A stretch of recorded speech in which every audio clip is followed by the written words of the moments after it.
Hey future, how the fuck are you? Welcome to episode 1 of an interview with every vegan in Bristol. First episode, we have Skye Jones. Hi Skye, how are you? Hi, I'm very well, thank you. Thank you for having me. Thanks for having me. Wonderful guest in your home. I want to ask you a few questions about veganism. I want to make it more accessible for people. I want to make it more fun, easier, and the possibility that a lot of people might face is thinking, oh, I'm not going to know anybody vegan. How am I going to do this? But actually, you now do. Congratulations, you've just met 2 wonderful vegans. So, we start with the first question, and that is, Skye, how old are you, and how long have you been vegan? I am 25. I've been vegan for 5 years, but I was raised in a vegan household. I was vegetarian for a fair amount of my teens. So your perspective changed a little bit, hasn't it? So in the last sort of 5 years, you became like an ethical vegan compared to like eating plant-based because your parents have. How did that change sort of come about? I think what did it for me was I'd always knew that I didn't want to eat meat because I guess it's fairly obvious that it's a dead animal. Yeah. But dairy and eggs, it wasn't obvious to me at all, and it wasn't particularly explained to me how. It's much more hidden, isn't it? It is. Vegetarianism is much more talked about. Well, up until that point, it was much more talked about and much more accessible. You know, there were vegetarian options in all the shops. So it's understandable why it happened. It's happened to a lot of us. Yeah. So the thing that actually sparked the change was seeing videos on social media of like inside dairy and egg farms. I didn't watch the videos. I went vegan instead, so I didn't have to, and so I didn't have to feel like there was something that I was doing wrong that I didn't know about. You just skipped the step. You just didn't even need to. You just knew that it was like enough for you to know that these titles were existing and that you could change. So that's wonderful. So what change have you seen since going vegan? You've been vegan for a while. I have. In the past 5 years, it seems to have grown exponentially. I think the growth probably started around then. That's when it seemed to that's when a lot of the street activists started their YouTube channels, and a lot of the footage became more readily available. But it seems like now the foods that you can get, the types of cheese, the types of mock meats, they've grown enormously. It was easier than it had ever been 5 years ago, but it's 10 times easier now. Yeah, it's so ridiculously easy that you know that people know that it's possible to be vegan and completely survive and thrive on a plant-based and veganism, but it's weirder now because everyone knows about it and they know that it's healthy and they know that it's fine. So surely more people should be going vegan. What do you think of the possibility of animal liberation in the UK? Do you think it's possible? And if you do, how long do you think it's going to take? I sort of go back and forth on this.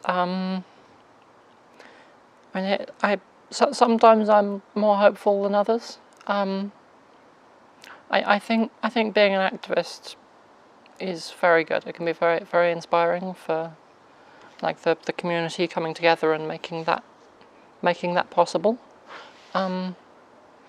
So I'm feeling hopeful at the moment. I don't know how far away it is, but I think we can do it. Do you ever deal with dystopia? That is the anguish, the pain of being what feels like one of the only vegans in a, quite frankly, non-vegan world at this point. Do you deal with that? And if you do, how?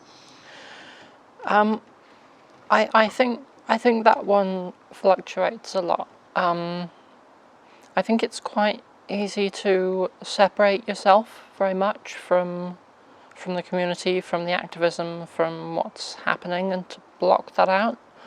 But I'm not sure that's healthy.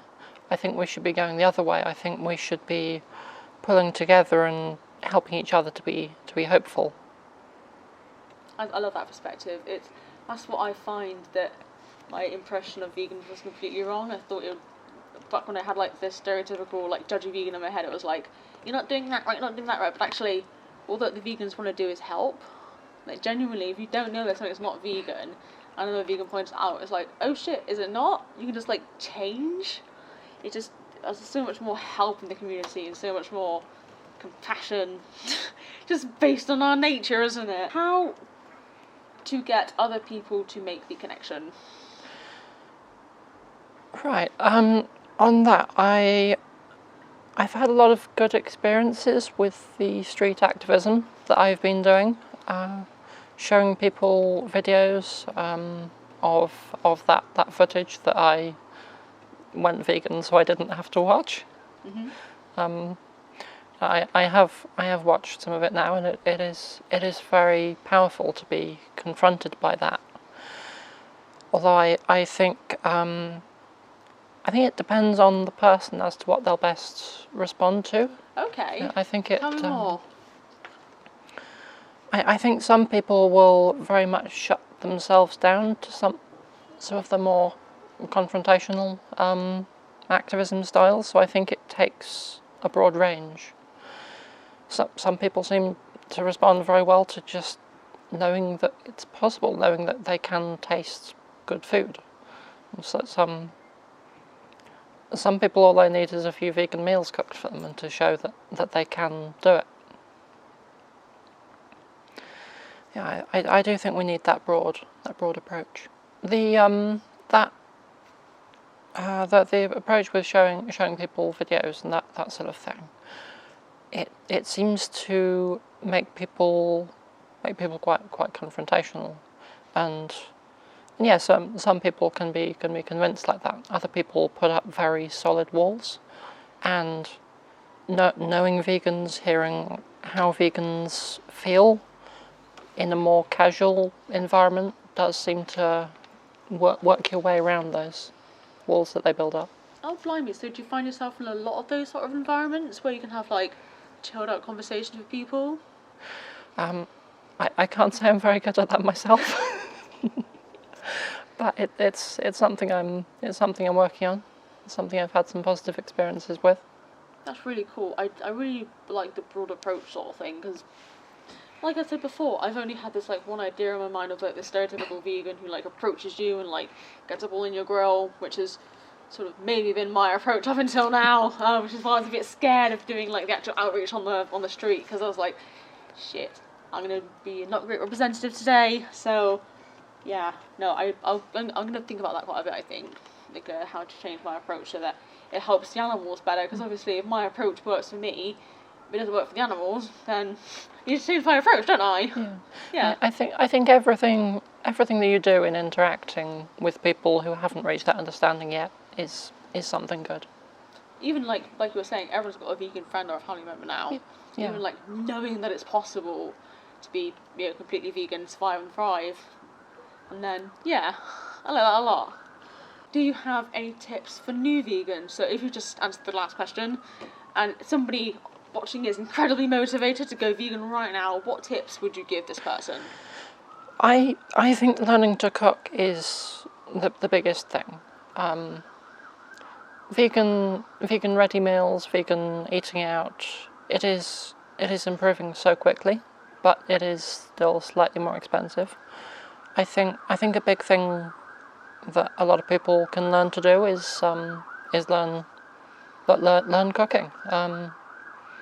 Learn how to season things, because the meats, they taste very close, but a lot of the taste that people enjoy from meat is the seasoning. It's the seasoning, it's the flavouring that the chefs add. Yeah, and once you can tailor the food to be how you like it, then it's a lot easier to work around any limitations that you find.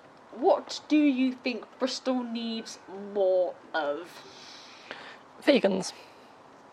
Great answer. Is there anything else you'd like to talk about today? Nothing that I can think of. Nothing off the top of your head? No. Can you sign my guest book? Yes, I can. Yes. But I want to get people like Viva. I'd love to get all of the vegan chefs in Bristol involved. I'd love to get all of the activists in Bristol involved. And like I was saying to Skye before we started the interview, I don't necessarily want people exclusively from Bristol. I mean, it's going to be based on Bristol, but if you're from Bath or from Wells or from Glastonbury and you're in Bristol on a certain day, send me a message. I'd love to interview you.